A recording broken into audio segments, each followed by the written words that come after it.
And welcome to Headlines Nigeria on NITV from our Abuja studios here in Nigeria. I am Grace Ukot. And today, as usual, we take a look at summaries of headlines from our national dailies. Vanguard newspaper says Sambo to appear before reps today.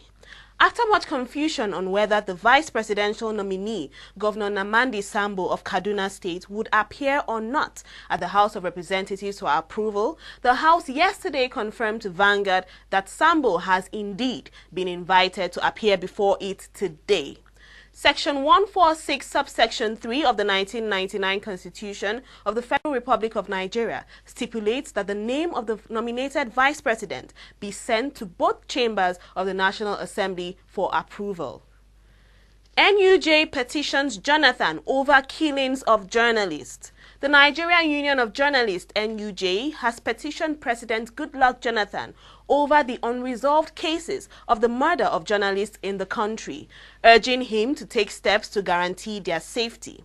The union also called on the police to live up to their responsibilities of getting those behind the murders with a view to bringing them to book.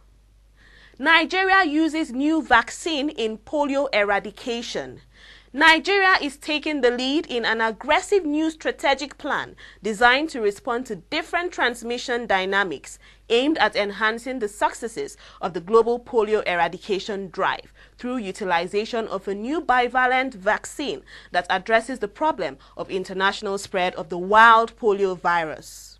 NDLEA seizes 2.120 kg of cocaine from Edo politician. The Murtala Mohammed International Airport Command of the National Drug Law Enforcement Agency (NDLEA) has arrested an aspirant into Edo State House of Assembly in the 2011 general election, Mr. Emezuru Ayoto, while attempting to export 2.120 kg of cocaine. Ibori to be extradited to United Kingdom. Processes that will lead to the extradition of former Delta State Governor Chief James Ibori to either Britain or Nigeria started in Dubai yesterday, with odds favoring his being moved to the UK because of the treaty between UAE and Britain. However, sources told Vanguard last night that Nigeria's anti-graft agency, the Economic and Financial Crimes Commission, was doing everything to remain relevant as it sent 2 additional operatives and more documents to Dubai in respect of the ongoing efforts to extradite ex-Governor James Ibori. And now moving over to Punch newspaper, Jonathan appoints new GMD for NNPC. President Goodluck Jonathan on Monday appointed Mr. Austin Oniwon as the Group Managing Director of the Nigerian National Petroleum Corporation. Oniwon replaced Alhaji Shehu Ladan, who was recently appointed as a replacement for former GMD Alhaji Muhammad Bakindo. Jonathan orders probe of NNPC accounts. President Goodluck Jonathan on Monday ordered a comprehensive audit of the accounts of the Nigerian National Petroleum Corporation. Jonathan, who also appointed Mr. Austin Oniwon as the new Group Managing Director of the corporation, directed the Minister of Finance, Dr. Segun Aganga, to hire a world-class audit firm to carry out the exercise. These were contained in a statement which also made public some changes in the administrative structure of the presidential villa. Ghanaians will continue to pray for Eradua, Atta Mills. The president of Ghana, Professor John Atta Mills, on Monday condoled with President Goodluck Jonathan and the people of Nigeria over the death of former President Umaru Musa Yar'Adua. Atta Mills, who spoke to State House correspondents after a meeting behind closed doors with President Goodluck Jonathan at the presidential villa, he said he was in Nigeria to condole with the people and government of Nigeria over the death of former President Yar'Adua. This day newspaper. Minimum wage. Federal government gives condition for pay rise. Federal government has said the consideration for an increase in the minimum wage of workers would be based on 2 factors: affordability and availability of funds. Speaking while inaugurating the joint negotiating team to look into workers' agitation for wage increase, Minister of Labour and Productivity, Chief Emeka Wogu, said although the government is desirous of improving the lot of the Nigerian workforce, such a measure should be guided by what it could afford. Members of the organized labor have been asking for a new minimum wage of between 52,000 naira to 75,000 naira. And now moving over to politics news, Punch newspaper. Southeast leaders to review contenders for PDP chairmanship. The race for who succeeds former national chairman of the People's Democratic Party, Prince Vincent Ogbulafor, gets to the crunch today as PDP Southeast stakeholders at a meeting scheduled for the Deputy Senate President, Ike Ekweremadu's residence, will prune the contenders to 3. The nominated 3 will then be presented to PDP to select 1. And now moving over to business news, Business Day newspaper. Federal government moves to create 200,000 new jobs via SMEs.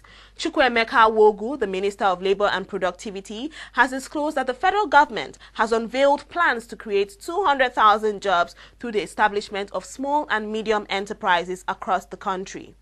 The minister explained that the exercise was part of NDE's economic stimulus package designed to inject fresh enterprises into the Nigerian economy to stem the effects of the global economic meltdown through job creation. Punch newspaper. Federal government spends 110.4 billion naira on water projects in 4 years. The federal government has spent 110.4 billion naira on water projects within the last 4 years. According to a document on disbursements to the water sector, the amount was disbursed under the Conditional Grant Scheme by the Office of the Senior Special Assistant to the President on Millennium Development Goals. Nigerian Observer. CBN leaves rates unchanged, foresees inflation risk. The Central Bank of Nigeria has left the benchmark interest rate unchanged at 6.0% as it says an expansionary budget and the soaking up of bad bank loans could be an inflationary risk later in the year. Unicorn Insurance owes non-pensioners 5 months arrears.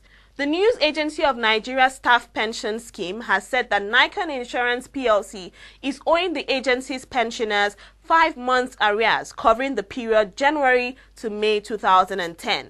It said that between July and December 2009, the Federal Ministry of Finance released a total of 140 million naira to Nikon Insurance PLC on behalf of the non-pension scheme.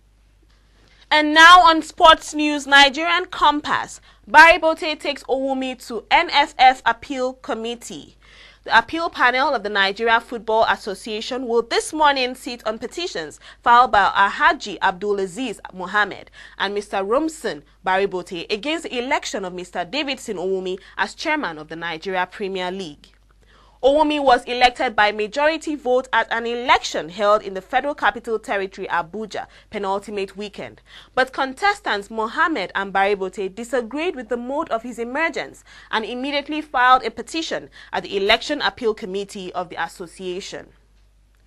Rufai speaks on bane of Nigerian football.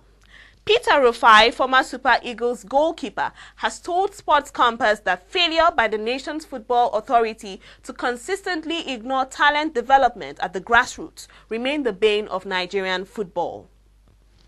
Messi will be difficult, Yobo. Super Eagles vice-captain Joseph Yobo says the fact that the 2010 World Cup is being staged in Africa can inspire his team to greater heights. Yobo will lead his country into the tournament in South Africa, aiming to erase the disappointment of 2006 when Nigeria failed to qualify for the finals in Germany. Nigeria could hardly face a more difficult opening game, taking on much-fancied Argentina on June 12 in Johannesburg. But Yobo thinks his team can deal with Argentina's star player Lionel Messi before tackling their opponents, South Korea and Greece. Punch newspaper. Zuma invites Jonathan for World Cup. South African President Jacob Zuma on Monday formally invited Dr. Goodluck Jonathan to the 2010 FIFA World Cup, which kicks off in South Africa on June 11. The invitation was extended by South Africa's Minister of International Relations, who was in the State House to express her country's condolence to the people and government of Nigeria over the death of late President Umaru Yar'Adua. And with this, we've come to the end of Headlines Nigeria on NITV. I am Grace Ukot. Thanks for logging on.